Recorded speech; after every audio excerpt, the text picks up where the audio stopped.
Humanity was going through an epic crisis, being attacked by all imaginable horrors. Monsters, yeah, monsters, zombies, and demons. Man, it was the apocalypse, and it felt like the end. But in that moment, there stood a hero. Yeah, a hero. He was trying to fight one of the most powerful foes, and yet he was determined till the very end. Then, out of nowhere, he fell. And who was this guy? This was Elsa, the mightiest Padachim of the Empire. He remarked that this was expected since it was a knight straight from hell, the Black Knight. But suddenly the Black Knight's helmet cracked open and revealed his true face. It was the first time he was seeing the world again with his own eyes. Man, at that point, the mastermind of it all proclaimed that he had finally managed to wipe out this cursed empire. He remembered a saying, you know, that one which goes, the longer the wait, the sweeter the revenge. That's right, he could finally execute the plan he had crafted 1,000 years. Ego. Just imagine his joy at that moment. This was the great architect Dorgo. He was having a chat with Howard Delight, an emperor from Helios. He wondered how Dorgo managed to massacre his entire people, the degenerate and accursed. Then, Dorgo suggested it was time to cut the chit-chat. It was time for the coronation. Howard was confused, like, what? Dorgo explained that he had united the whole continent for the very first time in history. It was an empire, but calling it that was a bit of a stretch. Dorgo then turned to his subjects, the demonic kings, acknowledging that they all had done a fantastic job. And of course, the Knight of Death now had to bring him the imperial crown. The one carrying it was none other than the Knight of Death himself. As the crown got closer, Dorgo grew more and more excited. He mentioned that the Knight of Death played a critical role in this whole war and pondered how to reward him. But the knight shot back that it was a stupid question. The Knight of Death was his servant, and there was no greater honor than serving him. Then, at that moment, the Knight of Death tossed the imperial crown into the air and with a swing of his blade, shattered the crown into pieces. Dorgo shielded himself with magic, while the other demonic kings rushed in to protect him as well. Dorgo, stunned, asked what was going on and wondered how he had been hurt by that guy. He had magical defenses. Besides, he never gave that order. But the Knight of Death then said, finally, I'm moving. Dorgo questioned what he was talking about, making sure to completely erase his consciousness. The knight confirmed it looked that way, but in reality, he had never vanished. He had been watching everything he did, trapped inside his own body. Dorgo admitted that, indeed, he was his greatest masterpiece because of his achievements. He even asked if he'd let him reveal himself at least once, of course, before he took back control. Then all the other demon kings charged at him with a single strike. They were all killed, and Dorgo, in disbelief, wondered how they were defeated so easily. Then he resurrected all the fallen on the battlefield,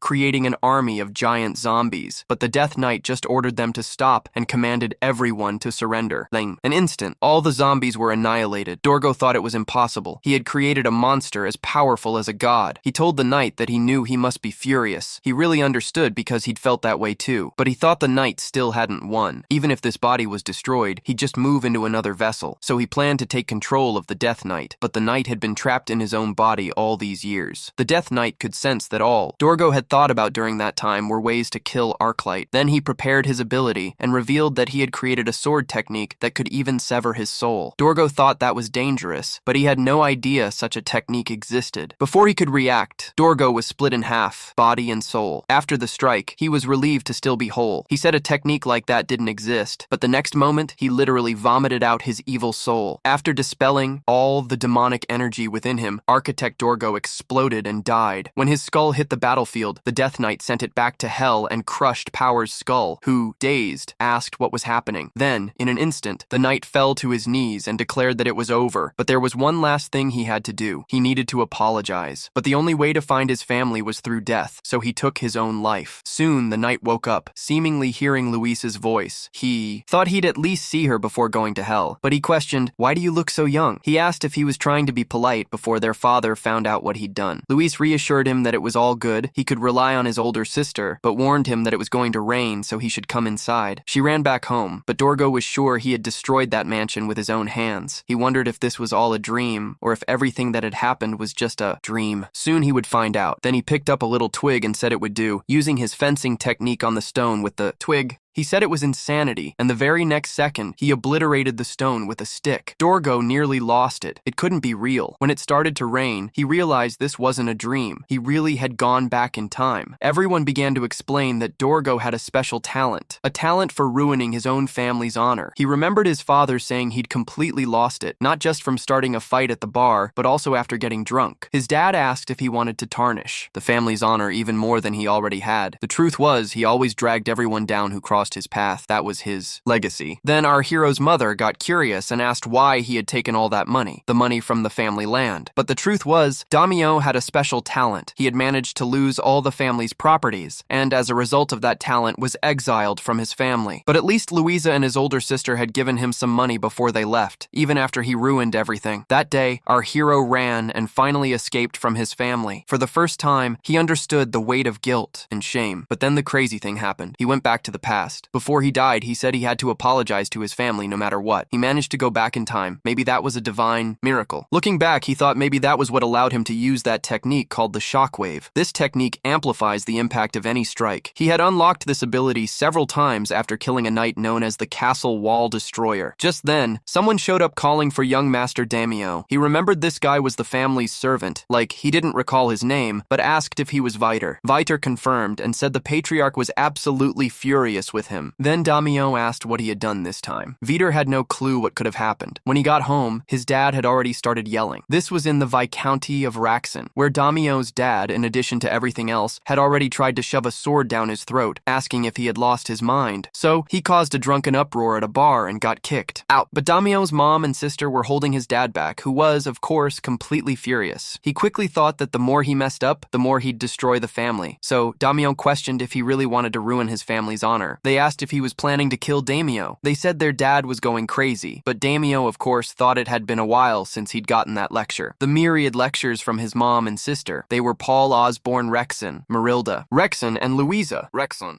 And Damio missed this so much that he ended up crying. The other three, seeing him cry, said that his dad must have really laid it on thick this time. Then Paul asked what excuses he had this time, but Damio declared he had none. Paul, in his usual tone, repeated none and asked what was going to happen now. He then asked if Damio wasn't going to defend himself like he always does, in that pathetic way, you know? And Damio admitted he knew that, but hearing it hurts, you know? He acknowledged that he tarnished the honor of the Viscounty of Rexon. It was totally his fault. There's no way to apologize for that. The people said it was okay, but they weren't going to let it slide this time. Damio declared he was going to make amends. He wanted to fix the mistakes he made, or else he might face severe punishment when he returns. But those three looked pretty suspicious. They didn't really get Damio's vibe. Then Paul asked if he had hit his head on the boat. So later, in the trading city of Land War, Damio was there with Victor. Victor was freaking out. He asked if Damio was really going there. There were rumors that the syndicate supports the guys there, and he was worried something bad might happen. Damio shot back, "If you're that scared, just go home." Victor said he couldn't do that. Like, Damio was going, how could he leave him behind? But Damio reassured him, saying he was just going to apologize to the owner and pay for what he broke. Victor, Bob, thought that would be great if it worked out, but of course it might not. And Damio, heading there, he didn't know how, but he went back home. Maybe God was giving him a second chance, and this time he didn't want to hurt his family. He didn't want to use that damn talent that destroys his own family. So when he showed up in front of the guards, he wasn't welcomed very well. They had already warned him that if he showed his face again, they wouldn't go easy on him. Damio thought it was strange how he remembered them after all this time, but they felt eerily familiar. So Damio said he just wanted to apologize for what happened last time. One of them laughed out loud, and the other asked if he really wanted to apologize. They sent a message to the boss, like, it's fine. They said this was pretty unexpected. They heard he's the oldest son of a pretty messed up family, but he's actually a little better than they expected. One of them mentioned he heard Damio's little sister is a real looker, and the other asked if there's anything good in that little family of his. Then the first guard said it was fine. He would accept Damio's apology only if he brought his pretty little sister along. But suddenly, Damio snatched the knife from the first guy's hand. He said it was so hard. He thought he could just come and apologize, but everyone had to make it difficult. Seems like he underestimated these guys. Then, with a simple flick of the knife, he cut off the first guard's hand. The guy didn't even understand what just happened.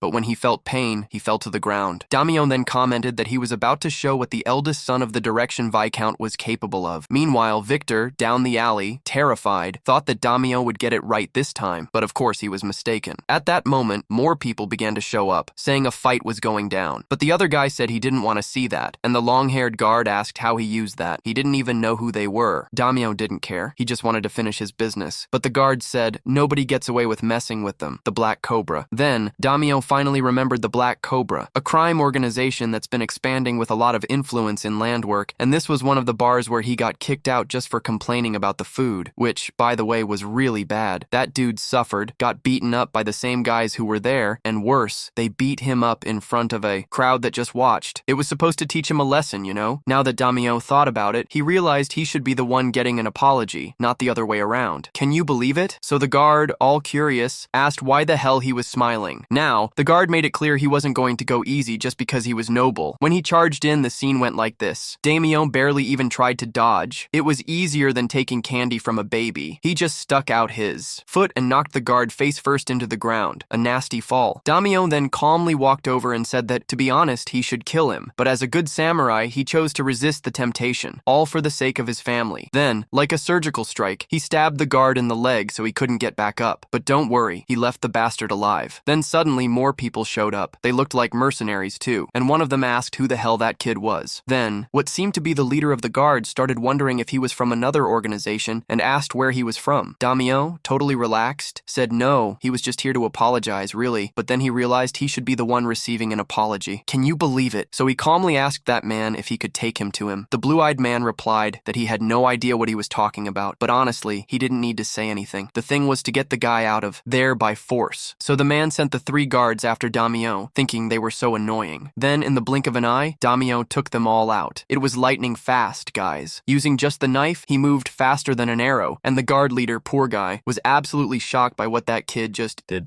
The 3 guards were out of commission, and Damio, kinda worn out, said he was tired of just doing this. He was really out of shape. He asked if the blue-eyed guy wanted to keep going, and the man said no. He apologized, said he would definitely give an apology. But wouldn't you know it, Damio chased after him like a stray dog? Before long, the last one got caught too. So later, at the bar, everyone was shocked by the scene. That guard from earlier with a knife to his neck, and Damio, honestly, who maybe had gone a bit too far. That's why he should have listened to him from the get-go. Then, with a cold look, he just wiped the blood off his face. This sent everyone running out of the bar, scared they might die too, and Damio thought there were no more obstacles in his way. Until the bar owner finally showed up, Anderson Ron, and he immediately dropped the question, where were the guards? Damio, putting on a tough front, replied that if he was talking about the guards outside, he already dealt with them. Anderson started wondering if this kid actually took down the members of the Black Cobra, and asked who the hell he was and why he was messing with his business. Damio introduced himself as part of the Hashing family from the Viscounty, making it clear he wasn't there to cause a ruckus. In fact, he just wanted an apology straight from Anderson himself. Then, Damio complained that the prices in that place were outrageous. He got furious, got beat up, and then was tossed out. After that, he became known around town as a drunk troublemaker and a real circus act. Because of that, his family lost a lot of things. Anderson asked if he was talking about his honor. From what he'd heard, the Viscounty of Rexon had no honor at all. He asked Damio if he really thought he was going to get an apology and ordered him to pay up for what he did. Damio, unfazed, said he was going easy on him, thinking he'd get an apology, but it seemed like Anderson wanted to play around. So Damio decided to play, leaping and using the chair and table as springboards. In the next second, he was right in front of the bar owner. He thought this bastard should pay for what he said when suddenly another person showed up to intercept his attack. This guy had some powerful energy. Anderson quickly exclaimed that Ted had arrived just in time. Even Damio was surprised by this guy, knowing someone of that caliber wouldn't be there just to protect a bar. He asked why a knight of his level was in a place like that. Meanwhile, it was explained that throughout their lives, knights go through martial arts training, and based on their skill level, there are recruits, apprentice knights, and official knights. The official knights can freely wield their aura, slicing through mountains with their strikes, cutting through anything like it's made of paper. These types of knights are transcendent beings. Anderson got all hyped up, saying, "This is it. This young knight here is pretty close to the head of the Black Snake." And of course, he announced that Damio is dead. Damio, confused, asked if he was just a knight apprentice. He explained the moment he felt it, but Ted, all arrogant, wondered how Damio felt his moment if he didn't even materialize it. Damio, on the other hand, got straight to the point and said he didn't get why someone like that would work in a bar. He took a guess. Maybe this guy is a reject. He didn't have enough power to become an official knight, so he got all butthurt and ran away, and now he's working for the crime world. At that moment, Anderson asked how much it would cost to take care of this kid, but Ted really got mad at Damio and said he'd talk about the cost later because first, he wanted to rip the noble's mouth off. His first strike was easily dodged, and Damio, in a thought, realized that this guy was actually pretty skilled for a knight apprentice. While dodging, he thought the movements were a bit erratic, but the attack attacks were sharp. Still, he was getting close to his limits. With his current body, Damio couldn't get too far in his training. The first thing he needed to do was boost his energy. Meanwhile, Ted was getting angrier as they fought and challenged him to sign up for a hit. Then he used a secret technique. Our hero, Damio, was already aware of the situation, so he decided to focus. He thought he knew the most appropriate technique to use against that. He remembered an enemy, but this figure didn't just kill demons, he also took human lives. In fact, this assassin just enjoyed messing around by killing people, and was known as the legendary assassin, the master of the blade of death, the ghostly killer. At that moment, the Death Knight, or better Damio, was facing him. The ghostly assassin ordered him to back off if he didn't want to take a hit, but Damio didn't even flinch. The assassin said that then he would just be another victim he needed to kill. Since the knight asked for death, he would show his secret technique. The crazy guy could see that a large part of the human body is made of water, so reaching that level, he used the secret technique, the blade of death. The ghostly assassin claimed that knowing this technique, he could slice through human bodies even with a wooden sword. Then, the Death Knight was cut in half, but he noticed that the knight was regenerating. His flesh had bizarrely stitched itself back together. Even split in half, he was standing once more. That was because he was undead. So, what the Death Knight did next was lock eyes with the ghost assassin, and in the blink of an eye, he took the guy out using his own technique, without even needing a sword, just with his bare hands. The assassin asked how he had used his own secret technique, and at that exact moment, Ed was wondering the same thing. He had been hit by his own move, and Damio thought it had always been like this. Enemies never believed they could die. After he became the Death Knight, he gained this awesome ability to absorb his enemy's skills. Meanwhile, Anderson was completely freaked out. In the next moment, he was sweating bullets, apologizing, and banging his head on the floor, bowing down to Damio. He apologized for the dishonor he brought to Damio's family, and at that moment, the guards were missing a hand and a foot. Anderson even brought some cash to cheer Damio up. Damio thought he only wanted an apology, but hey, that was kinda nice. He said it wasn't enough, but he would let it slide. Then he asked what Vitor was doing. He needed to wrap things up fast, and Vitor obeyed. Still, he could hardly believe it. He wondered where the young master had learned those sword skills. After leaving the bar, Anderson and the guards wished him a safe trip home, and Vitor himself said he had never seen that much money in his life. Anderson thought he needed to make sure he recovered all the cash. He was going to talk to the Black Cobra's boss, but Damio came back and sliced off Anderson's ear. Damio told him to almost forget about any punishment he had coming. After ripping the poor guy's ear off, Damio said he could go chat with the Black Cobra's boss, but if he laid a finger on his family, he wouldn't let him see another day. Anderson thought he wouldn't get away with this so easily. Damio knew that. He was fully aware that this wasn't enough to pay for his past sins, but in this new life he had, he wouldn't let his family down again. So he told Vitor they were going back home with good news. Meanwhile, in the Lion Bloom estate, a man was looking in the mirror asking his brother if he knew the saying, "Pain always follows love," but his brother questioned why he was talking about that. "Are you planning to start a fight with someone today?" He said no. On the contrary, he wanted to find new love. The next morning, amidst the reactions, Damio said it had been a while since he'd slept so well, and Vitor said he was envious of that.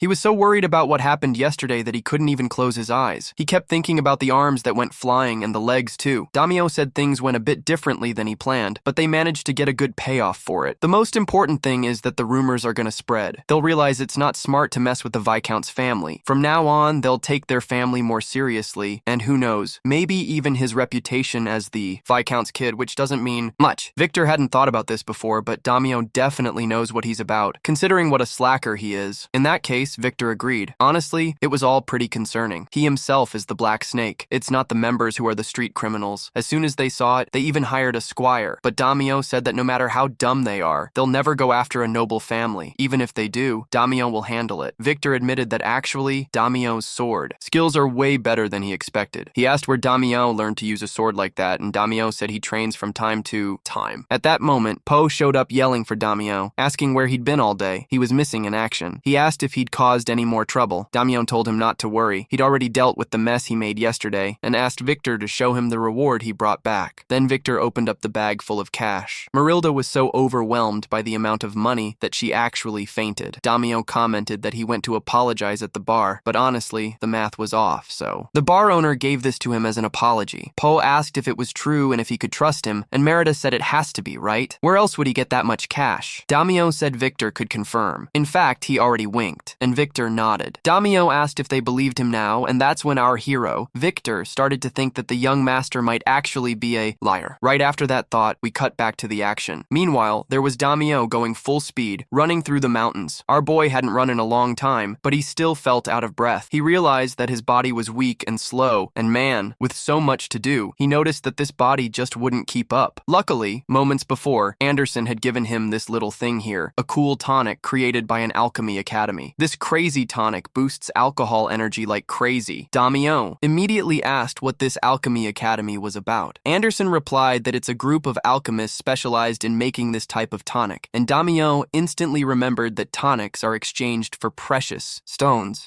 This is great for him, right? So when our hero took the tonic, he felt way better, my dude. He shouted that stuff is pure power. He realized that to get stronger and faster, he needed more energy and vitality. In that moment, he knew he had to get back to the level he used to have, especially since our guy needs to stop Door. If he doesn't stop that bastard, in a few years, I don't think anyone wants to see the creation of an army of the undead. The villain's gonna try to take over the world again, but before that happens, he has to get Ninja to take out that loser. That's the only way he's gonna protect everyone's happiness. This time, our hero will make sure he doesn't escape. So meanwhile, in the town of Landwar, at the lair of the Black Cobra, the head of the Black Cobra, a dude named Cedric War, was saying that this guy is trash now, like he was their best pick in the past. Then he orders to get rid of the knight right away. The guards were like, can we do that, boss? And Cedric, all stoic, replied that yes. Throw him anywhere, he's worthless now. And hey, they can buy anyone, they just need the cash for that. But then Ted walked in, looking a bit freaked out. He stood up, asking if that's how it all ends. Cedric was surprised that the guy still had the strength to stand, and if he could get back in the fight, he'd hire him again. But Ted, all fired up, straight up said he was gonna kill. Only, he was caught by some dark magic. Isn't that just great? Not just his legs, right? But his arms were locked too. So the guy who did this asked Cedric if that was the first target of the contract. Cedric said, yes, mentioning it was a good chance to see what he was capable of. Alright, the dark mage started summoning demons made of darkness, and they surrounded Ted. Can you believe it? The demons went all out and devoured him right there. Nothing was left, just a foot. Cedric, kinda grossed out, even put his mouth to the horn, saying it was indeed nasty. The dark mage asked if that was satisfying. Cedric confirmed it was, but next time it could be a bit cleaner. The dark mage kindly understood and asked, what's the next contract? Cedric, having a blast, said, that's exactly why he hired the dude. A noble hurt his organization. Dealing with him is gonna be tricky now, but the mage just needs to cause the maximum damage possible. By the looks of it, he already paid the mage up front. He just said he'll handle it. Calmly! Meanwhile, in the Vi County, Damio was still practicing his training. He was lifting a lot more weight than before. That dude thought the effect of the tonic was awesome. The kid's vitality shot up a ton in just a few days, but he felt this strange calm.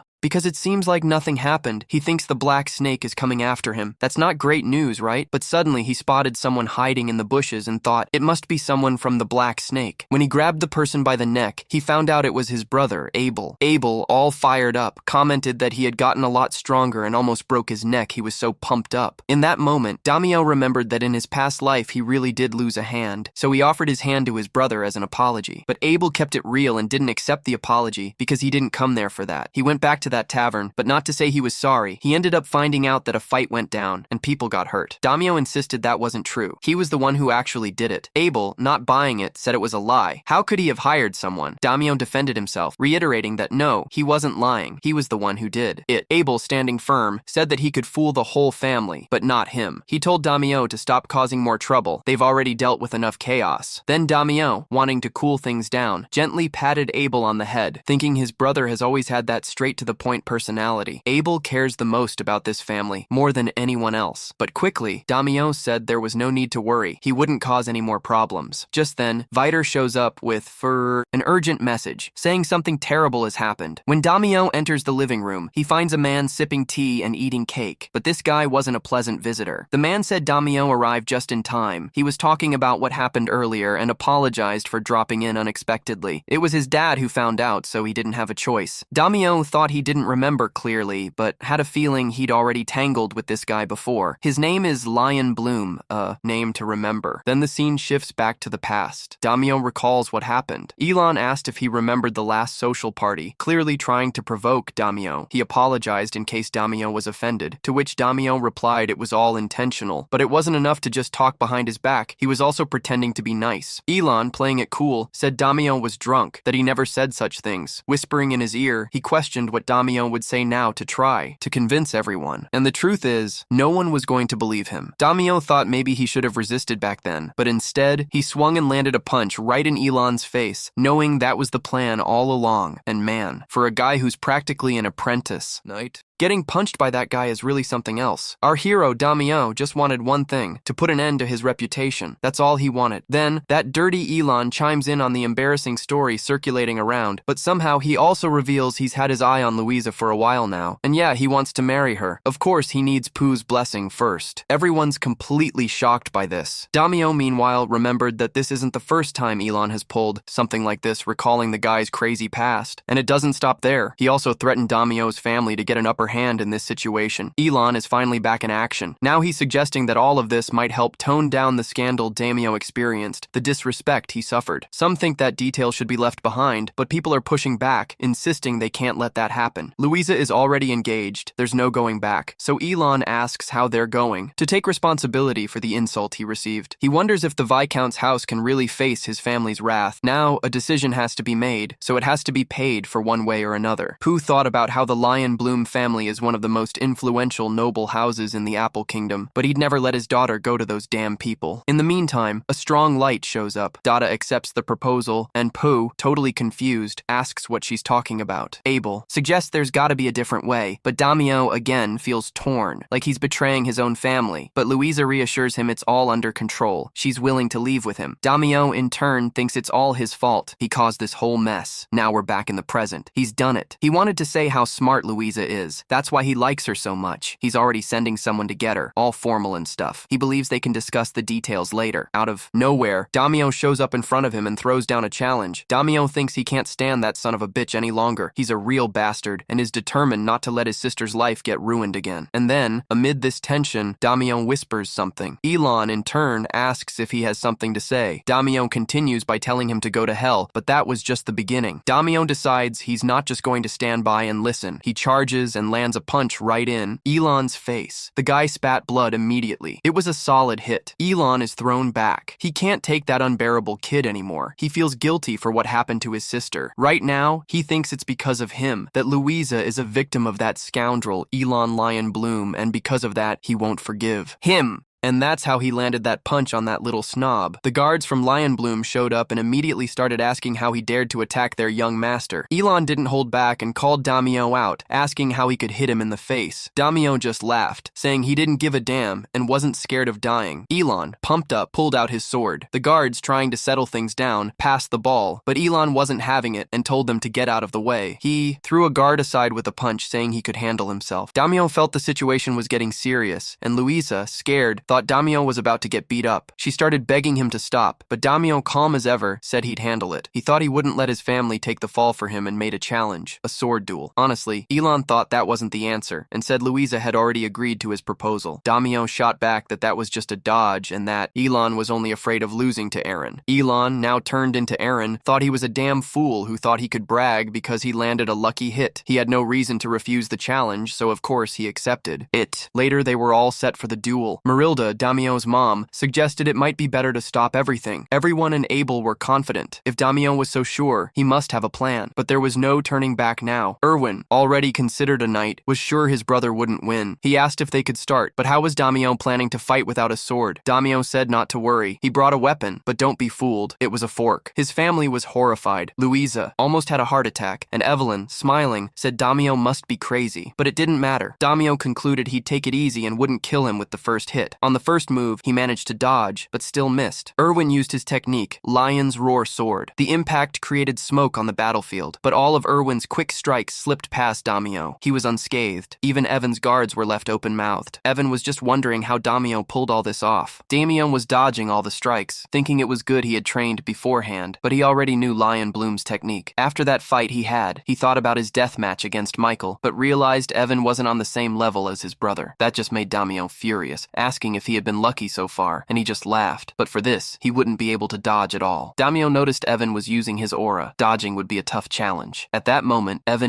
decided to charge at him quickly, but Damio remained calm as always. Without panicking, he thought the holy sword technique might be the answer. He believed it would be much more effective against Evan. So, even with his fork in hand, he managed to stop Irvin's sword. With a simple move, he disarmed the guy just like that. And that, my friends, is the secret technique of the 100,000 flows. Damio, all set to take down Evan, aimed his next fork strike straight at Evan's neck. Of course, the crowd watching was shocked. Everyone thought the dude was a goner. But Damio didn't mean to kill him. It was just a little scratch on the neck, nothing serious. Damio reflected that, considering everything that went down in his past life, killing the guy more than 12 times wouldn't even cut it. But now he had to hold back because of his family. So he asked Eric if he had any complaints. After all, he was about to challenge him again. That was already settled. So, true to his word, he left that place and promised never to step foot in his family's house again. Fast forward to later at dinner. Everyone was eating in silence. Damio, while eating, thanked them for the meal and said he was going to sleep because he needed to train in the morning. Then, when he left, the room stayed quiet for a while longer. Marilda asked the group if anyone was going to talk to Damio to ask what happened in that duel. But poor Abel was totally in shock. He couldn't believe his brother, a complete screw-up, cursed and disgraced, managed to pull that off. He beat Irvin, Lion Bloom, the real knight, using just a fork. He commented how his brother was completely different. It was like he was a different person. Marilda said Abel was shocked too, but Pooh insisted that was enough for now. They'd just pretend like nothing happened. When the time came, Damio would tell him himself. But, in truth, Abel was also holding back. He was dying to know. For some reason, he felt like he had to pretend he didn't know anything. It's his son, but it's kind of scary. The next morning, Damio was busy prepping for his training. He strapped on 10-kilo sandbags to his legs. Louisa came by to chat with him. She said she was glad he hadn't gone out to train yet. She wanted to talk about what happened yesterday. Damio thought he should apologize, so he lowered his head and admitted he acted irresponsibly that day, putting her in a tough spot. He should have apologized sooner and promised it wouldn't happen again. But Louisa pointed out that wasn't it. In fact, she came to thank him. She was really scared. Even though she said she wanted to follow Ervin, it was just to avoid trouble, but Damio protected her. That made her happy, but a little guilty too, yet deep down, she was really grateful. Damio replied that, actually, he was the one who should be thanking her. He'd always been grateful for everything his sister did for him, so if there was nothing else to say, he was heading to practice. But Louisa asked him to take something their dad had given her, saying he should use it for training. Damio was confused and asked if he was really supposed to receive a sword from their dad. Louisa explained that their dad wasn't great at showing his feelings, but the truth was he was pretty proud of what his son had accomplished and hadn't stopped loving him for a second. She did have one little thing to add, though, and imitating Pooh, she said she could hardly believe he used a fork in a duel. Damio agreed that was truly terrifying. He could actually picture their dad's face in that moment. So he picked up the sword and noticed it was really sharp and nice, and he thanked his dad for it. Just then, he sneezed because someone was talking about him. But later that night, the Raxon estate was being invaded by a shadow made of dark magic that swallowed the guards and slipped onto the property. It was a breeze for the dark wizard as he glided through the hallways since everyone was fast asleep. His first stop was Louisa's room. He mentioned how cute she was. He came because of the Black Serpent's request,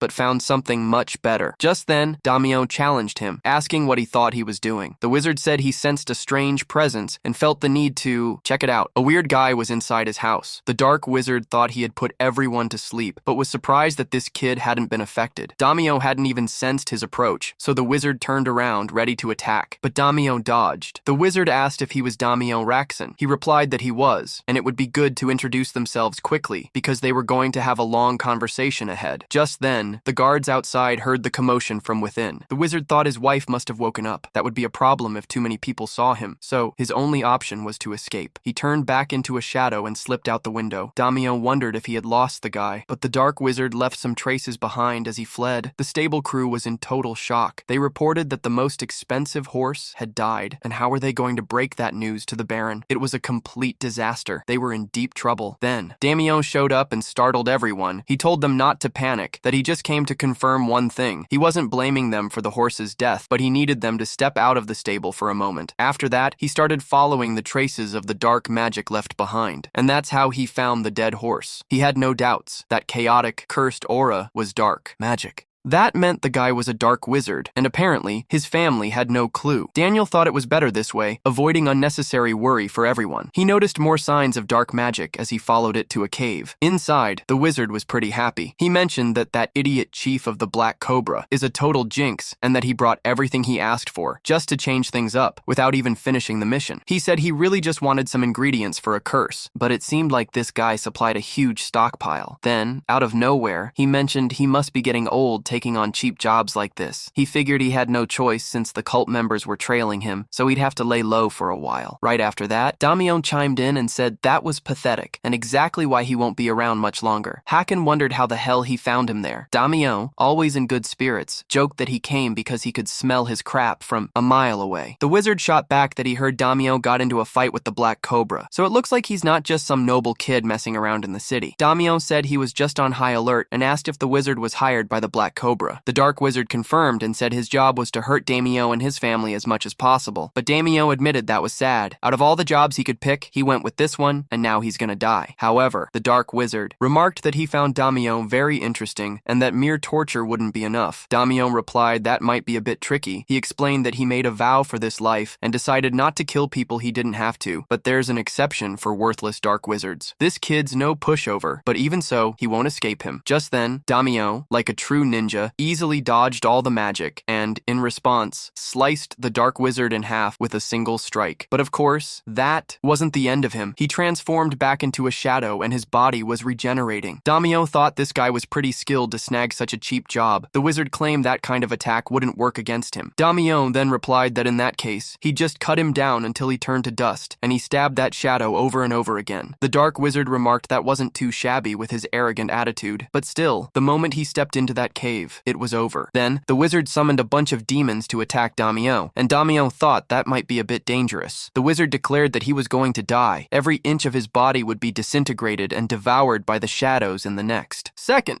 Damyeon was completely engulfed in darkness, like he was trapped in a cocoon. Yulan says he's just another arrogant idiot who brought his own death upon himself. Yulan thinks he's technically accomplished his mission, and now, by getting rid of this obstacle, he can deal with Damyeon's little sister. But Damyeon tells him this is like a curse of corrosion, and he just breaks out of that cocoon like it's nothing. Yulan asks how the hell he knows about black magic, and Damyeon snaps back that it's not his concern, realizing that Yulan is really starting to panic. Damyeon is shocked by his own instinctual authority, calling forth the power of the gods from the time when Dorgo was still alive. He tells his beloved Death Knight that he's been given a strong body, imbued with the best black magic spells. Still, Dorgo isn't satisfied with his performance. It has to be the ultimate weapon, the embodiment of evil, so he's going to ensure that kind of power, an absolute weapon. At that moment, the authority straight up transferred to Damyeon's body. Dorgo performed the ritual to make him the most powerful. Damyeon felt a lot of pain in that moment, but it paid off. That was when he received the authority from the gods. Damyeon thought it was the authority of greed he had in his past life. He believed it had vanished in this new life, but apparently not. So, he had to dodge another spell from Yulan, and wondered how the hell he survived. Damyeon confidently replies that everyone has an ace up their sleeve, right? Still, he thinks about Yulan. He's heard that name before. Yulan isn't actually his name. It's just his commander's nickname. It's an organization that specializes in assassinations using black magic. No wonder this guy is really skilled. And Zora's black mage admits that this ace in the hole was impressive. He's gonna have to use it now, and that bracelet he's wearing, a lot of dark magic is coming from it. That bracelet is an artifact that stores mana, and as the Aos black mage summons all his power, he says he doesn't know how Damyeon breaks his magic, but there's no way he can resist this. Now he's gonna burn in the fires of hell and hits Damyeon directly, thinking it's all over. There's no way a kid like him can withstand the power of hellfire, but Damyeon tells him he just made a huge mistake because the authority of greed can do just that. Damyeon is practically unharmed, as if the flames are just surrounding him. He says the authority of greed not only blocks black magic but also absorbs it, and Yulan's black mage asks how the hell he has that authority. Damyeon again says it's not his concern, but still feels a bit gross for having to tap into that power from the one who hates the most, but it's not like he has much of a choice. He has to use the techniques of the Death Knight to survive down here. So, he channels his dark aura, and the Black Mage of Ulan is completely stunned by how Damyeon unleashed his ultimate ability,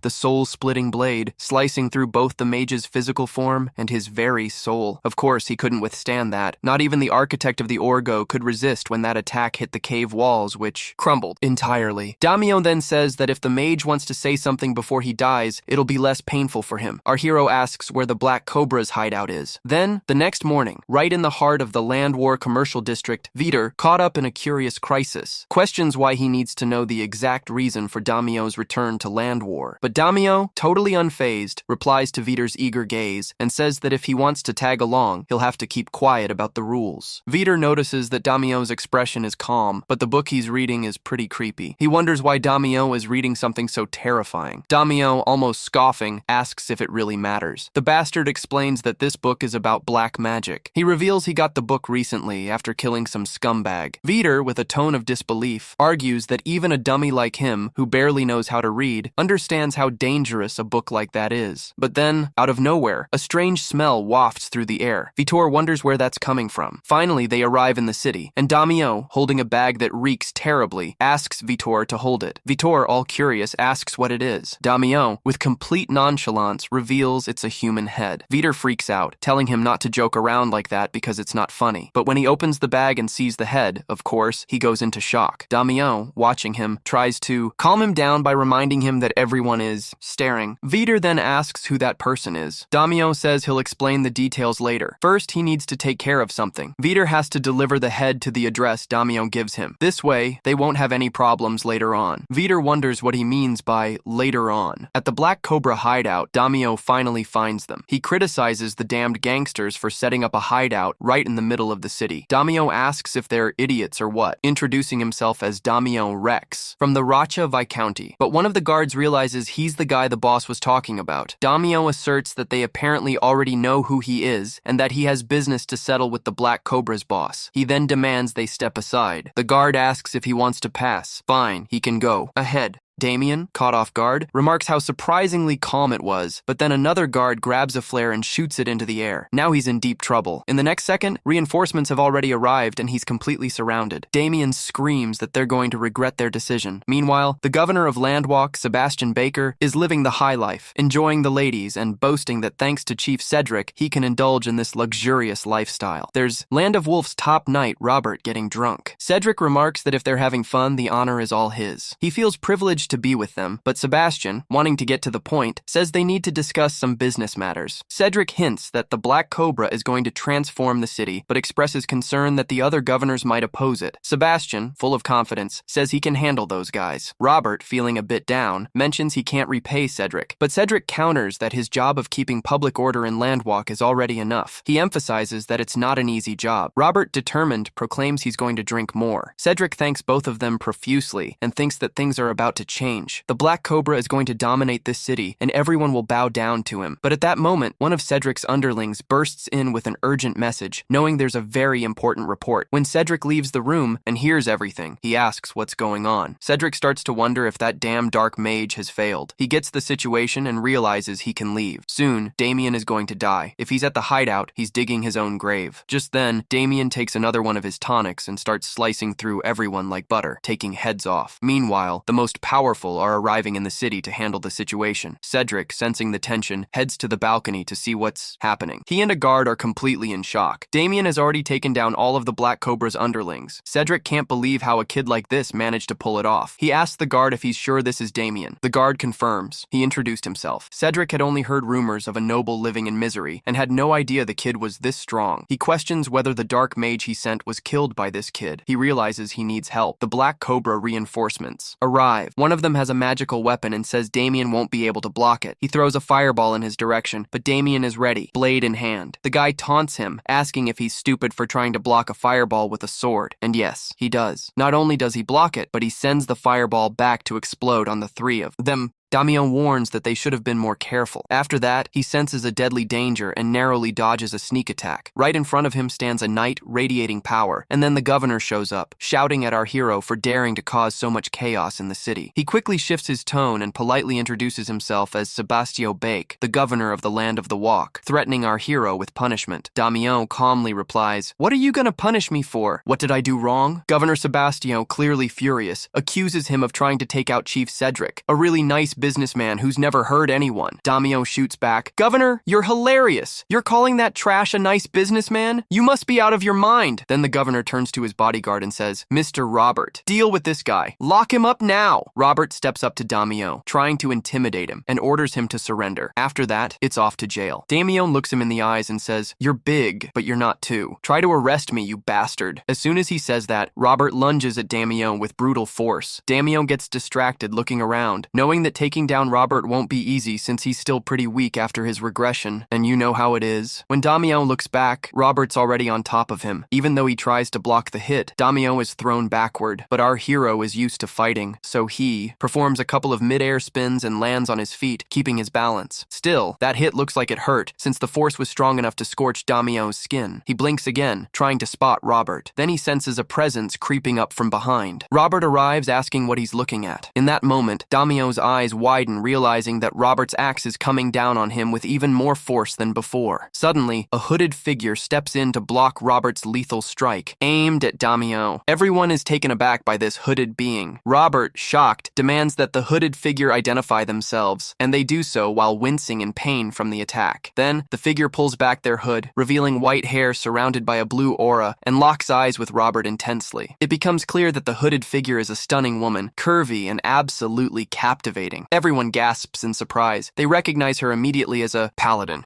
So someone shouts, "Young master! Young master!" Looking back, still sweating, he asks, "Hey, why did you take so long?" This makes it clear that it was Damiano's servant who brought those hooded figures. With a bright smile, he says, "Master, I finally made it." Damiano, satisfied, turned to Victor and said, "Looks like you did your part, so I'm not mad." "I sure did," Victor replied, puffing out his chest. "I might not be an expert at everything, but when it comes to running, no one can catch me." To understand what was going on, the story rewound a few hours to a quiet church where everyone was praying. The nun, surprised by Victor's abrupt entrance, was the one who attended to him. Victor asked if he was in the branch of the Divine Order. The nun confirmed and asked, "How can I help you?" Victor urgently laid out the situation. "My young master asked me to deliver two things. He's got evidence that someone is in conflict with the Dark Wizard, and we need to act fast." Curious, the nun asked to see the notes. As she touched the notebook, she felt the dark magic emanating from it. Her eyes widened when she noticed the cursed symbol. Then, when she opened the bag and pulled the head out, the nun had an epiphany. She had finally found the unfortunate one, the executive from Uram. Excitement. It was then that she took off her nun's habit, revealing the armor of a paladin. "Where is the person who delivered this notebook?" she asked. There, in front of her, stood the hero of the story, the villager who had gotten the evidence. The paladin praised him. "The evidence is solid. From now on, we'll take care of this." Damiano, who had been watching everything from a distance, nodded. "Of course, we can't interfere with the Divine Order's activities. They can do what they want." The villager was immensely grateful. Damiano, with a triumphant look, explained his plan. Everything was unfolding just as he had envisioned. He explained that the Divine Order was a group of God fanatics. They see themselves as God's servants and aim to save lives, being kind and merciful. However, when it comes to heretics and dark wizards, they turn ruthless and kill without hesitation, acting almost like demons. The elite force of this group is known as the Paladins, and now a paladin was standing before everyone. The paladin then addressed the citizens of the Land of Work, asking for their attention. "The Divine Order has received a report that one of you is colluding with dark wizards." The crowd was shocked, but deep down, aware of their connection to the Black Cobra, they fell silent. "We have identified the individuals," the paladin continued. "The city governor will be taken by the Divine Order." Sebastian questioned her authority. What does that even mean? Land of Wolves is an autonomous city recognized by the kingdom. You can't just do whatever you want. The paladin, as the unquestionable authority, responded that the governor would be judged for his vile and heretical behavior, which goes against divine will. Yes, the Divine Order is above the kingdom. Then Sebastian got suspicious and asked what that girl was talking about. He made it clear he'd never hire a dark mage. That's just not his style. But the paladin shot back that Cedric, yes, Cedric, was the main guy. He's the one who boosted the dark mage's reputation and even hired them. That girl doesn't suspect him anymore. She knows it was him. So, Sebastian turned to Cedric and asked if what she said was true. Clever Cedric quickly replied that of course not. He insisted she must be crazy. He'd never do anything like that. The paladin countered that she'd have to show evidence since he was denying it, saying that this notebook belongs to Cedric Walk, a list of stuff wanted by a dark mage in exchange for a service. It's all documented, and they'll confirm he wrote all of it. Cedric thought, crap, that damn dark mage. Why the hell would he write something like that? He claimed it was a big misunderstanding. He had nothing to do with the dark mage. The paladin said this would be revealed in the investigation and ordered them to take him away. Damião was just watching them, grinning. Sebastian could hardly believe it. That little punk had planned everything from the start. The governor was being dragged off, captured by those fanatics. Then Cedric, seizing his chance, asked if Robert was really going to surrender like that. I mean, this Divine Order is committing a crime in his city, and he's just going to stand there. Robert, seeing his spear, broke free from the divine guards and said it was true. Since he was dragged into this, he'd at least take someone down with him. He lunged at the paladin. Cedric was over the moon, but Damio thought that was a huge blunder. The paladin effortlessly dodged his attack like it was nothing, and with a punch, shattered Robert's armor, piercing through his chest. The paladin declared that those who dare to interfere with God's work deserve nothing. Thus, they only deserve death. He was just judged by the power of God. Cedric had already submitted to God, literally. He gave up. Sebastien, furious, said they were all insolent. And Vitor, looking at pathetic Cedric, asked if he was really the head of the Black Cobra. Damio, still grinning, confirmed that yes, it was him. Vitor just commented that he doesn't look so tough now, does he? And Cedric thought he was defeated. For a pathetic guy like him, Damio said that thanks to Vitor and divine order, everything got sorted out. Then he realized that this paladin was way more powerful than he thought. Just the way she carries herself and her divine powers, she must be a disciple of the blue flame. So the paladin invites Damio to become a paladin of the church, but Damio is thinking to himself that he doesn't believe in any of that and doesn't want to be a church lapdog. He can't just come out and say it, so he's just going to decline. But Damio decides to make up an excuse that he doesn't deserve God's love yet. He'll follow God's path to try and redeem himself. Vitor thinks this loser is lying again. The paladin says her words were so beautiful, almost like his ears were open to the messages of the heart. She declared that, as he requested, she'll find a way to motivate his mana. However, if he changes his mind, the order will always have its doors open. Damio was really grateful for that, but thought it would never happen. Still, he thanked the paladin and apologized. She hadn't even introduced herself. Her name was Agnes, and she's a disciple of the blue flame. Damio thought he played it cool and told Lady Agnes it was an honor to meet her, but asked if he could finish his business. Agnes confirmed he could, but wanted to know what business exactly. Then Damio went up to Cedric, kicked him in the stomach, making the poor guy puke up what he hadn't eaten. Damio said it was so satisfying to kick him. His stomach was so soft. Then he kicked him in the face. Damio kept on punching him, and that went on for a bit longer. The paladin and Vitor just watching, doing nothing. After the beating, Damio felt a lot better. Vitor asked the young master if it was all over. Damio said probably. Meanwhile, at the Lion Bloom estate, there was Marcus Holland Lion Bloom looking for his son Warren. On the other hand, Warren was hiding under the covers, shaking. He asked if it was his dad. Holland asked what that was all about. Warren replied that that son of a bitch tried to kill him, put a knife to his throat, but it was actually just a kid. Holland was thinking about how terrified his son must be. He then asked the guard what happened. Who the hell did that to his son? The guard answered it was Damio Rakshen, and Holland got so furious that he started breaking everything. He asked if that lowly Rakshen dared to mess with his son. He must have used some dirty trick. He ordered for men to head to the Viscountcy of Rexon. Now he wants that kid dead. But later, Agnes was at the Rakshen property. The paladin of the Divine Order, Pooh and Marilda, were a bit on edge with her presence because we all know how important they are. Pooh thought that his son had messed up so badly that even the Divine Order came to check in. He mentioned he heard that his son would be staying here for a while. Agnes confirmed that was true. It was their decision to investigate the heirs, but Poe remarked that the house is a little cramped. He has some rooms to offer, but Agnes countered with a lot of gold, saying it would be a small token of gratitude. Pooh insisted the house was theirs, and they should make themselves comfortable. Man, it's crazy how easily money can convince people. Agnes thanked Damio a lot for his contributions to the Order's investigation. Damio thought he'd let her stay, but didn't expect her to ask for more. When she made her request, Agnes said she was there for the investigation, but she could ask for something else too. Then she got all cute with a little smile. Their parents gave Damio a thumbs up. Merida got all mushy, saying, "My son is a stud," Damio thought. Not exactly like that. Agnes mentioned she also brought the mana cultivation method. He'd asked for it. She picked it out specially. Damio wondered why she gave him 2 volumes.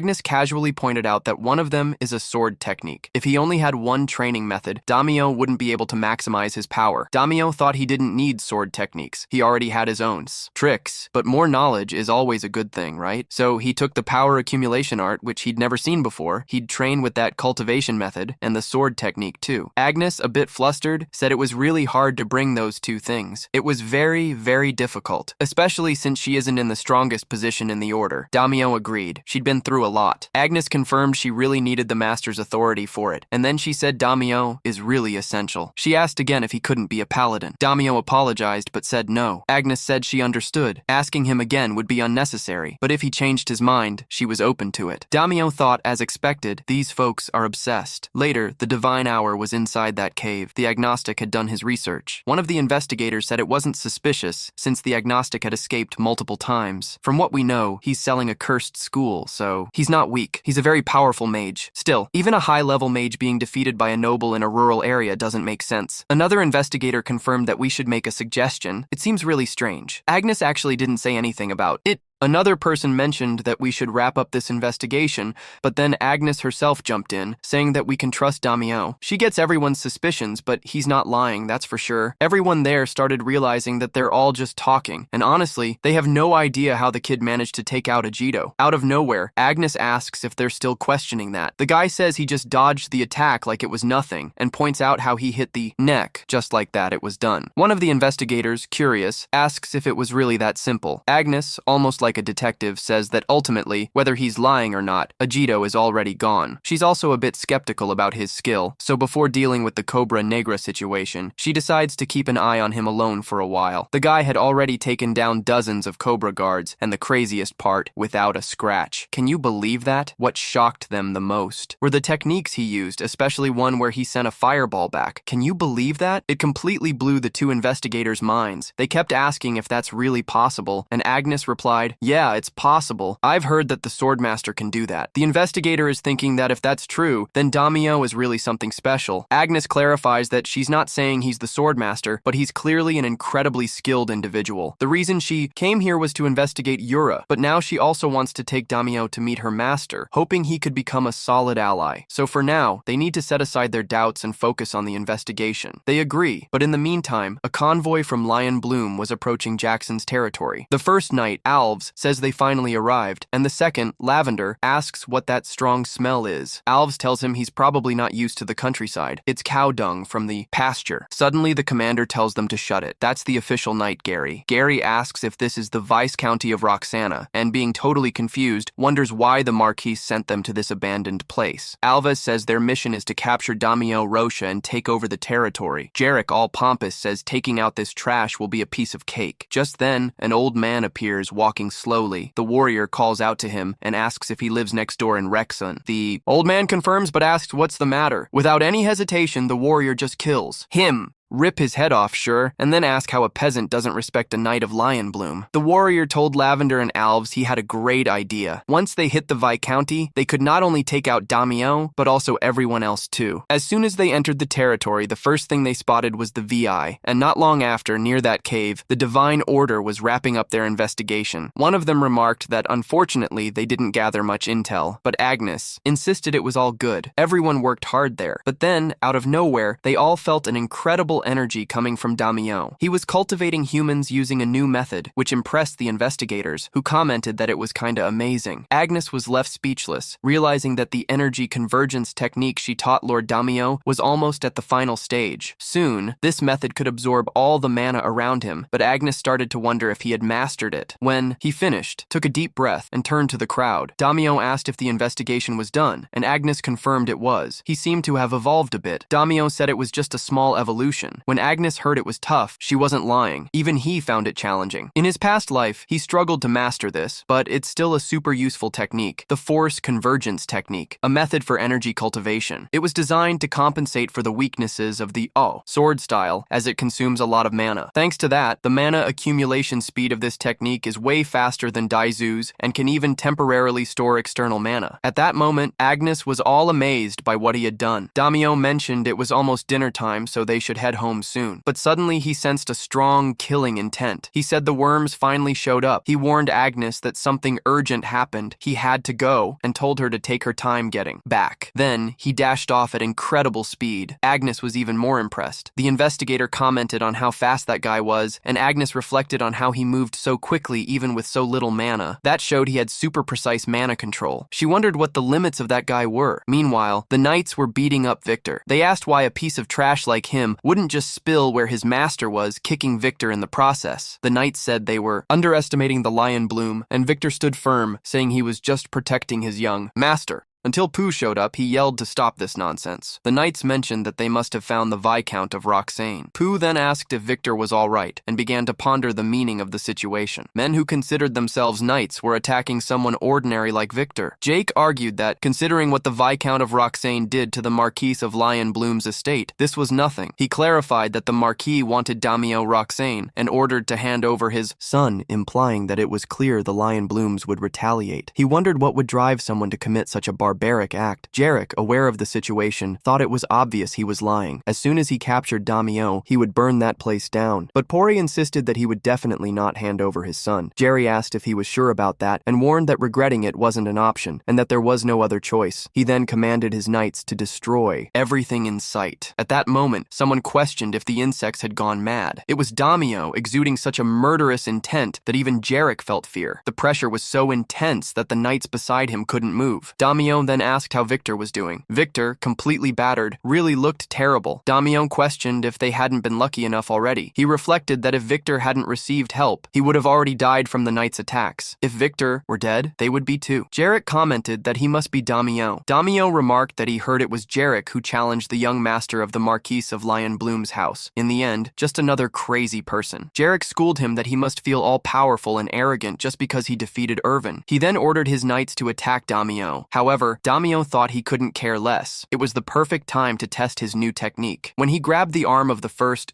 knight, he twisted it like it was nothing, hardly breaking a sweat. Daimyo realized it was the perfect opportunity to put his technique to the test. Using all the mana he had accumulated, he could do this with just a single punch. He shattered through the knight's armor, sending him flying. The next one didn't even have time to react before he got a kick to the face, losing a tooth. Daimyo decided it was finally time to use his heart as his mana core. Jarek, realizing his knights had been defeated, was in shock. Victor, who was unconscious, wondered if it was the young master. Daimyo asked if Victor was okay. Victor, with great effort, lifted his arm and gave a thumbs up, confirming he was all right. Daimyo thought to himself that the kid was really something else. Jarek hopped off his horse and asked if the young master Irvin had really fallen for a trap like this. The more he thought about it, the harder it was to understand how some rural noble, a country bumpkin, had those kinds of skills. Daimyo told Jarek it wasn't his business and concluded that now he understood. This wasn't the real Daimyo Roxane. Then, a chorus of questions erupted, even from Victor, who was totally freaked out. Daimyo then asked what he was talking about. Jarek told him to stop playing dumb, saying he believed no one would notice it was a trap from the get-go. He emphasized that this wasn't the real Daimyo Roxane, just a guy hired to tarnish the reputation of the Lion Bloom family. He questioned how a nobody like him could even target a Marquise from Lion Bloom. Daimyo exclaimed that this guy was unbearable. He was as dumb as he looked. Meanwhile, the knights were still on the ground, completely unable to get up. Victor thought for sure the young master would come out on top, but of course, Pooh was tense. Jarek then got ready to draw his sword, thinking Daimyo was pretty skilled, but his luck would stop there. He knew that as soon as Daimyo came within range, it would just take a blink for him to slice him up. Sword in hand, he was ready to take a strike at Daimyo's neck. But, of course, Daimyo blocked that hit. He asked if all the Lion Bloom knights were this predictable. Jarek then started to feel something was off. That kid had managed to block his sword. Jarek declared that once again Daimyo was lucky, but there was no way he could block the roar of a lion. But Daimyo could. He managed to block it, saying Jarek was too slow. In the next second, it was his turn, and with his attack, he not only cut Jarek's face, but also other parts of his body at the same time. Jarek could barely see Daimyo's attack coming, and then got hit with such a strong kick to the face that he rolled off, weighed down by his heavy armor. Daimyo said that kick was in honor of Victor. Furious, Jarek charged in, throwing out any tactics, using every power he had, unleashing his secret technique, the majestic lion's sword. Daimyo commented that this technique was flashy, but completely useless. He hit the tip of his blade against Jarek's, completely disintegrating the poor guy's sword. With that, he pierced Jarek's shoulder and ripped off his right arm. The poor guy could only scream and fell to the ground out of the fight. Jarek tried to regenerate his arm with his aura to staunch the bleeding, but soon he was subdued by Daimyo's sword.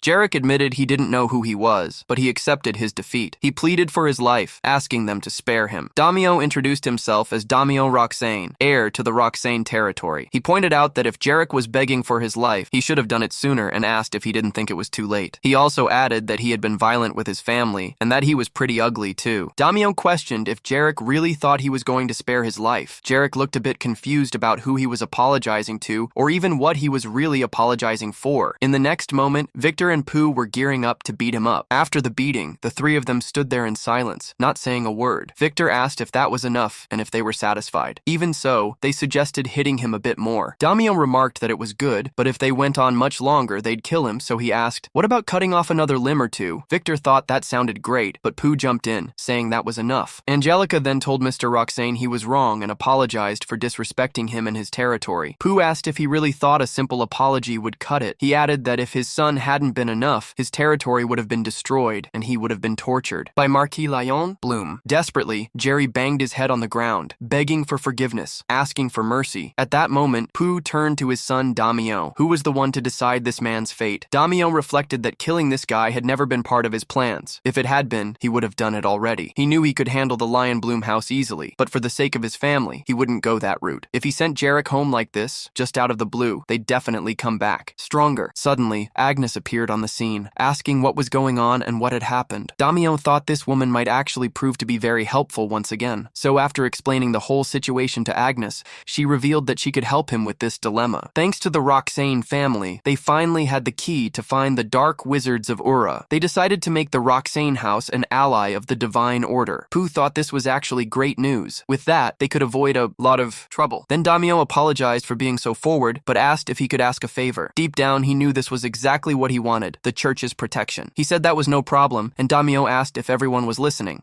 Jarek needed to get back to Marquet's Lion Bloom and let him know that the Roxane family was now under the church's protection, and that if they tried to use force again, they'd have to deal with divine wrath. Damio then said that if everything was understood, they should skedaddle. So they took off running, all scraped up, missing limbs, in a total state of panic. Victor then said they could finally take a breather, but Pooh pointed out that they still needed to figure out their next steps. He called for a family meeting and gathered everyone, including Agnes, who were ready to hear what he had to say. Pooh started by explaining that the current topic was the threat from the Lion Bloom house and how to deal with it. The conversation shifted to how to handle Fildo. Then Pooh, Abel asked if they hadn't received protection from the church, so they shouldn't have to deal with Fildo anymore. Luis chimed in that they couldn't fully rely on the church for everything. Pooh agreed with him, acknowledging he was right. The church doesn't get involved in noble disputes. Plus, the Marquez family had not only military power, they also controlled trade routes and could crush any noble family. Pooh believed they would definitely retaliate in some way, so realistically, they needed a plan B. Meanwhile, Agnes mentioned that they actually had more than one option. Damio could become a paladin. Damio thought that was a ridiculous suggestion and turned it down again, so Poe dropped that idea. But Abel stood up furiously and questioned why their dad was accepting this so easily. If his brother became a paladin, everything would get fixed. Abel thought he should be the one to do it. Damio thought it was easy for him to say, right? Abel reminded him that Damio had caused a lot of trouble for the territory. It all started because of him. He needed to take responsibility. But Poe, with his intimidating presence, told Abel to sit down. He couldn't stir up trouble in front of guests. With that, Abel sat quietly. Poe confirmed that indeed, Abel was right. Damio had caused all this conflict with the Marquez's family, but he wasn't the only one to blame. The Marquez's second son was also eyeing Luisa. Even if Damio hadn't provoked anything, that damn Marquez wouldn't leave them alone. Problems would be inevitable, so the situation needed to be resolved somehow. Pooh would do anything to protect his son, but unfortunately, at that moment, he had no power, so it was up to Damio to take the lead. He then stood up and said he'd been doing really well these past few days, fighting for the honor of the Damio family. He never expected his dad to say that. His dad replied that he was just doing the right thing. Pooh assured him he'd take care of everything now, and that he didn't have to worry anymore. But then, out of nowhere, the family butler came in with a message. He said there was someone from the Goldpix family at the door. Pooh asked what the Goldpix wanted with him, and the butler replied that the young master had borrowed money, and that, in fact, he was way past due on paying it back. Damio suddenly remembered that he had completely forgotten about that, and got really mad at his useless son. He made it clear that Damio would have to sort it out. Later, Damio went to meet the collector. That was Orlin, the manager of the East Branch of Dash Cash. He mentioned that it had been a while since he'd seen young Master Damio and said he was there about the payment. Damio remembered that back then he'd been tricked by that bastard. He got seduced by easy money and the contract. He asked how much he owed exactly. Orlin said he had borrowed 200 coins, but with interest, the total had gone up to 300 gold coins. Damio, in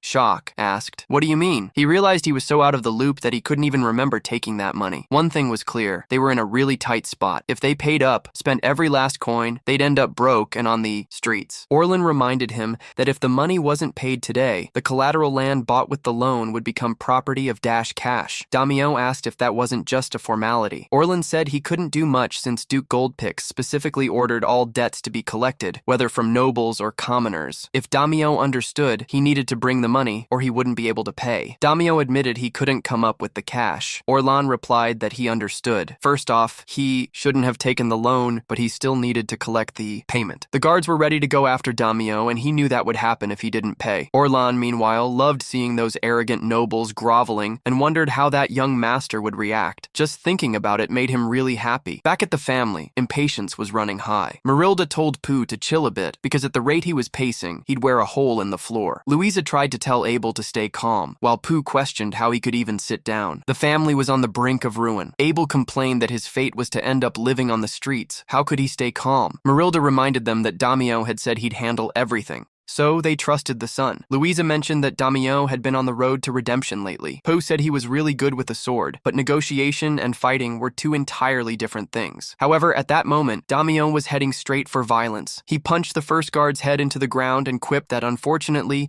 his hand slipped, joking that his dad would definitely give him a telling off. When the second guard came at him, our hero Damio decided to bring out his skills once more. This time, he twisted the guard's arm and got a solid grip around his neck, explaining that the guards had drawn their swords against a noble, so this was self-defense. Meanwhile, Orlan was in shock watching his last guard drop like a sack of potatoes. Unconscious, Damio noticed Orlan's legs were trembling, like he was about to freak out. Orlan was already submitting, losing his composure. Damio remarked that the problem was he couldn't pay the money at that moment. Orlan, already defeated, replied that it was all good. Damio asked if he'd like to settle it another way. The next day, Abel felt sad about the whole situation, regretting that he'd been forced to use violence to achieve justice, emphasizing how complicated things were, and mentioning that his brother would be setting off on a long journey, leaving the territory vulnerable. Pooh concluded he had no choice but to accept the harsh reality, but he was nervous about whether this method would really work. Agnes, on the other hand, lamented that he would be leaving so soon. Damio approached her, thanking her for all the immense help he'd received. Agnes informed him that the investigation had wrapped up and that she planned to head back tomorrow. She blessed his upcoming journey, wishing him good luck. Then, she turned to Veter, asking if they could leave. Veter confirmed that they could, and all the luggage was already in the carriage. Once he climbed in, Damio noticed it was quite spacious, really nice inside. He then mentioned that the crazy guy finally showed up and hoped the carriage would be comfortable. Keeping his usual cocky attitude,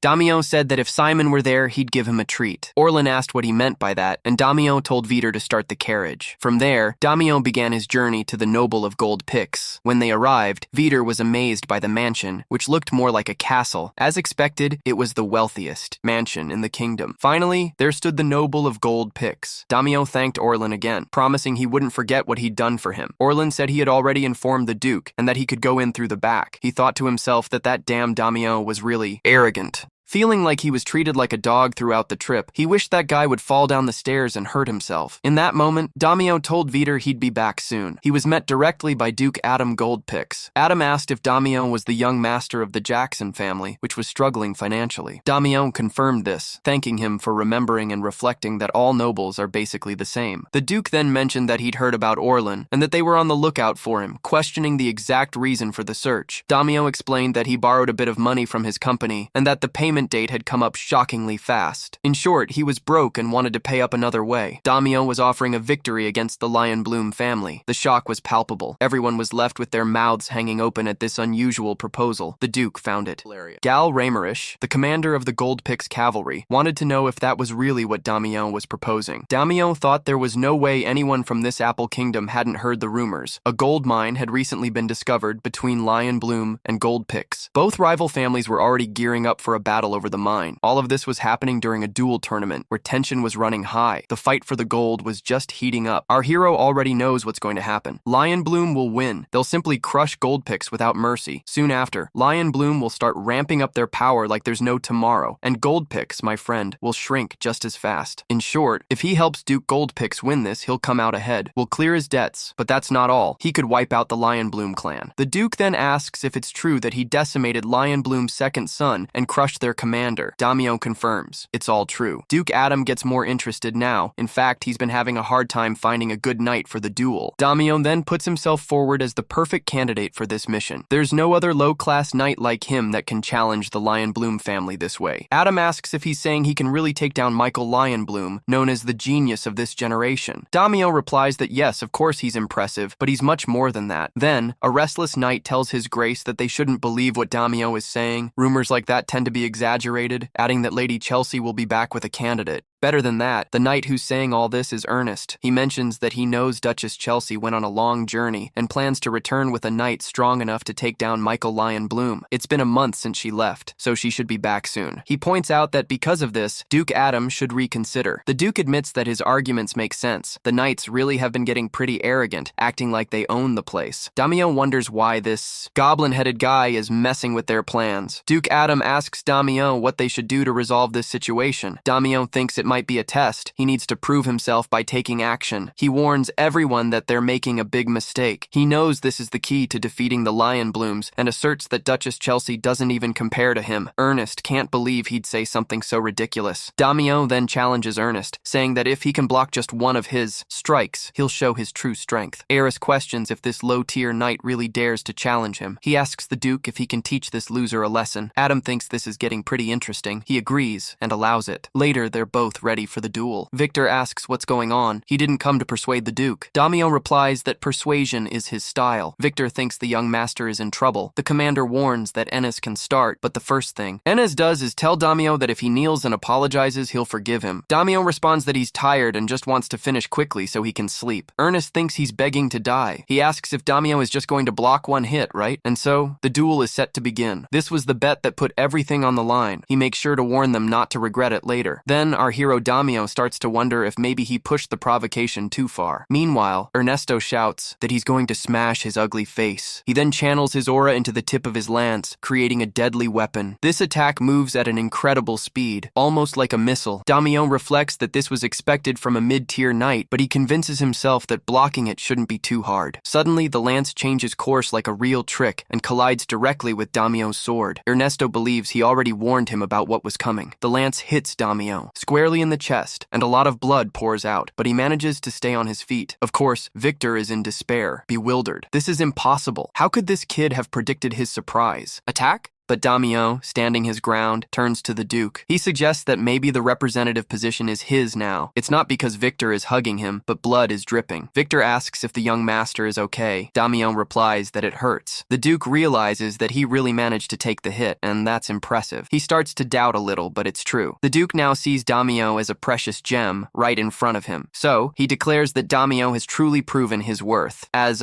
promised, he will be the representative for the duels. Ernest tries to argue, but the Duke replies that it's enough. He's in a good mood and doesn't want to spoil it. Confused, he asks what the hell just happened. He's sure he hit the mark. Ernest's skills weren't that bad, but Damio was better. Damio realizes he's well above the middle class, but since only low-class knights are allowed, he pretends to be low-tier, so he works hard to convince everyone. If he hadn't used his magical shield, at the last moment, he might have actually died. The Duke mentions that it seems like he's suffering from some internal injuries and can't ignore that. Then, he uses his ring that holds a super space and pulls out an item. It's a gift for Damio. 5 pills, 2 of which are for balance. He mentions that he paid a hefty price at the alchemy school. Damio thinks this will boost his physical abilities too, and feels lucky. The Duke says his knights use these during training. Plus, they're excellent for treating internal injuries. Damio thanks him sincerely for the gift. The Duke hopes to work well with him. Damio promises to give his best. The next day, he confirms that the elixir works great. His internal wounds are almost completely healed, and he already feels stronger. As he was desperate, the Duke's house has some amazing weapons available for training. From now on, he decides he's going to train here until a little guy approaches and asks if he's Damio. He disagrees, and taken aback asks who the hell that guy was. The knight, introducing himself as Pavel Vermont, revealed he was a low-class knight. He also introduced his partners, who were sworn brothers in arms. He mentioned that the 3 of them would be participating in the duels as well. Damio, curious, asked if they really were. Pavel confirmed they were, and that the next day they'd all train in the field. He then noted that because of that, he wouldn't be around, which was lucky for Damio, since if they were there, they would probably have dealt with him. Pavel also said that the duel against the Lionbloom was a matter of honor for the Duke's house. He didn't want medical skills to get in the way, but Damio just brushed all that aside. He was curious about how the knights trained, but now he had changed his mind. He wasn't curious anymore and realized that their training had some pretty strange moves. Pavel seemed more focused on defensive techniques, while the other guy, whose name he didn't even know, was all about those aerial techniques. In an instant, Pavel got hit smack in the forehead, but they treated it like some fancy block. People even said there was only a month left. If they kept going like this, they'd get great results. It was one for all for one, but honestly, they were just three complete idiots. Vitor showed up asking if something was wrong. Damio thought to himself that the situation was way too messy. He said that Duel was out of the question and they were bound to lose. Vitor, surprised, wanted to know why the sudden change. Damio just blurted that they were total idiots. Later, the Duke was having a good laugh, saying this was way too much for the dignity of high society. He even mentioned the commander didn't need to be that polite. That's when they explained what had happened the night before. Damio made it clear he preferred to train alone, even with the Duke offering to help. The proposal came straight from Galheimeric, their commander. The Duke praised Damio, saying he really was an impressive guy. He asked what the commander thought about Damio. Jail replied that he definitely saw him as an extremely impressive young man. He used his mana instantly to block Howard's attack. Not just anyone could do that. Then the Duke asked about the duel. He wondered if Damio could actually take down the Lion Blue. The commander said it was hard to say at that moment. 3 duelists were going to participate. To win, they needed to win 2 rounds, so it couldn't just be about Damio doing well. The Duke agreed that was true, but said he trusted his knights. He was sure they'd perform well, and then asked how training was going. The commander mentioned that 25 was keeping an eye on everyone. He didn't think there was too much to worry about, but Damio was admitting that the situation was way worse than he thought. These guys weren't just stupid. They had a ridiculous stamina, no style, and 0 determination. With skills like that, they were bound to get their butts kicked. Damio realized he had no other choice. He commented that he didn't know what to do, and in desperation, he got those 3 idiots to put sandbags on their arms and legs. He called the others for a duel.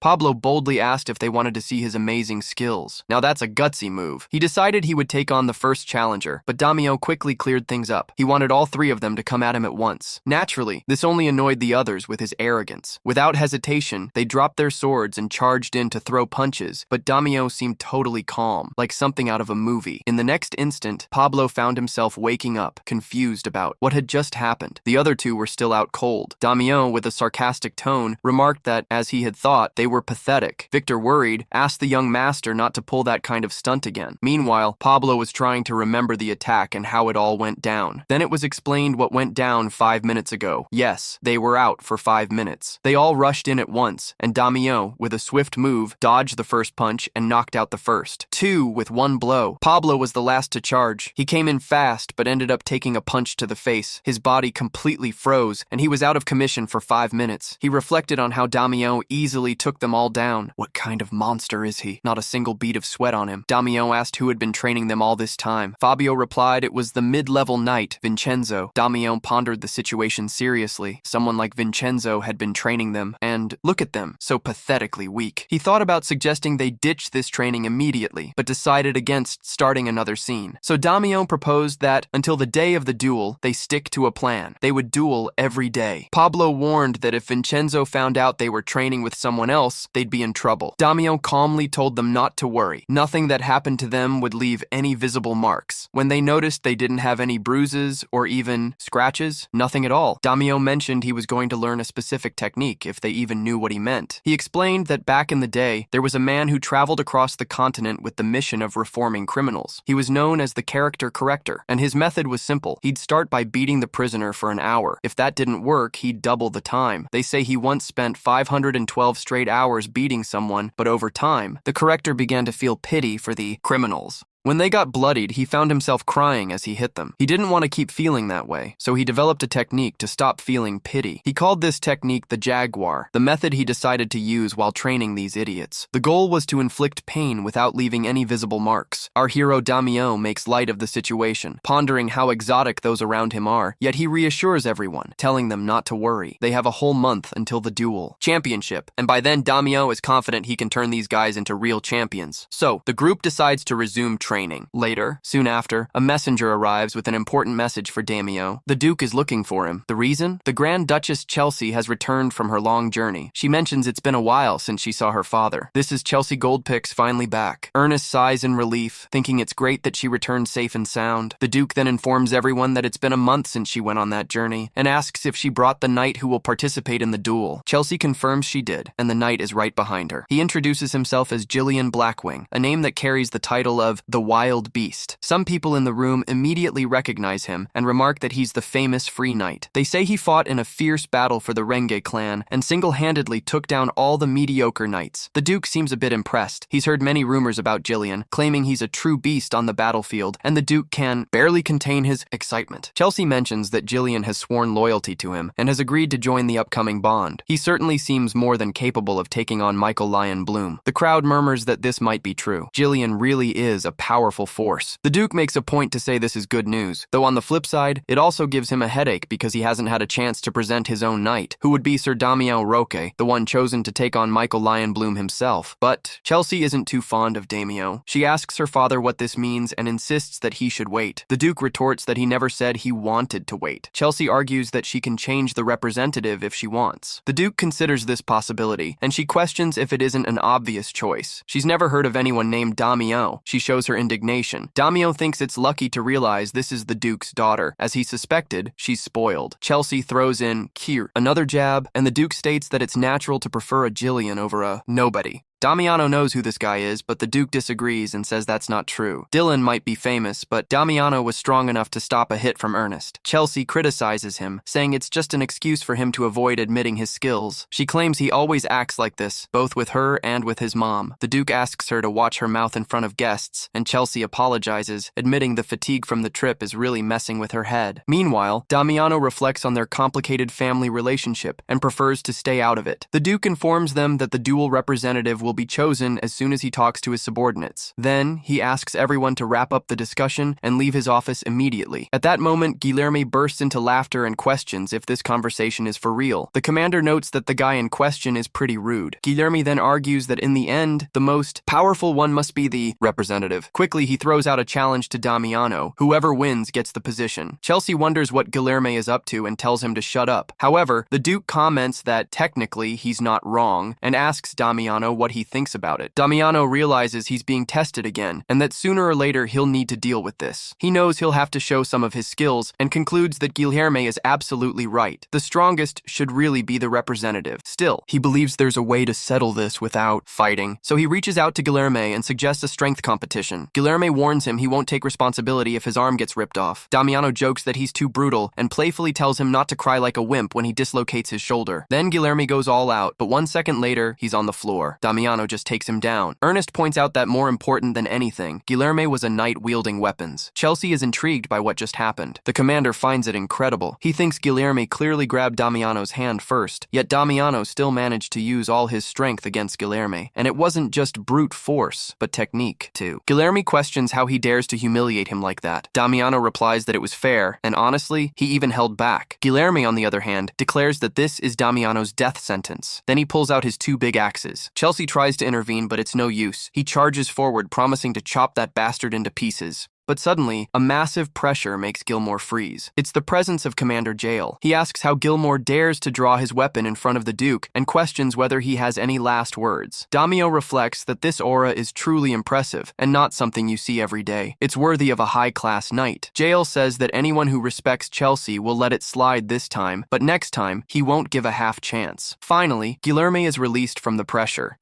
Duke notes that there's been quite a bit of commotion in this room, but based on what he saw, Daimyo will continue to be the representative for the duels. However, Ernest argues that this wasn't a fair duel enough. Our hero realizes that Gilmore must still be recovering from his travels. Daimyo, on the other hand, notices that he had a clear advantage in the situation. He thinks to himself that it's time to roll up his sleeves again. Soon, it becomes impossible to gauge his ability in hand-to-hand combat. Chelsea agrees, stating that he is absolutely right. The fairest way to choose the representative would be through an official duel. But the Duke interjects, asking his daughter not to be so irrational. When Chelsea retorts, the Duke tells her to stop showcasing her lack of competence. Chelsea, in turn, ends up admitting that she's truly gone too far. They notice this frustrates Ernest quite a bit, but Damio decides to step in, saying he would accept Chelsea's proposal. Why not? The Duke has a rather passive reaction to this statement. Soon after, our heroic Damio finds himself on the streets, accompanied by Victor. Victor questions why he accepted that duel, suggesting he could have just kept to himself. This wouldn't have caused any trouble. Damio rolls his eyes and comments that he's already getting a headache just thinking about it. Finally, they find the shop the Duke mentioned. He decided on this duel, and the Duke had said he wouldn't interfere. Still, Damio's sword was damaged after the fight against Hogwarts. That's why he's here, at the blacksmith shop recommended by the Duke. He reflects that the Duke seems to be pretty generous with him. Upon entering the shop, Victor declares that they come on behalf of the Duke. Goldpix, the blacksmith, already aware of their arrival, welcomes them in. When they see the blacksmith's arsenal, they're genuinely impressed. Victor comments that all those weapons look amazing, and Damio agrees, saying they really do, until their eyes land on a specific sword in the display case. The blacksmith highlights it, mentioning that it's truly one of a kind. It had been commissioned by a knight from the Duke's family, but it wasn't completed because the knight left before finishing the order. The curious one asks if that knight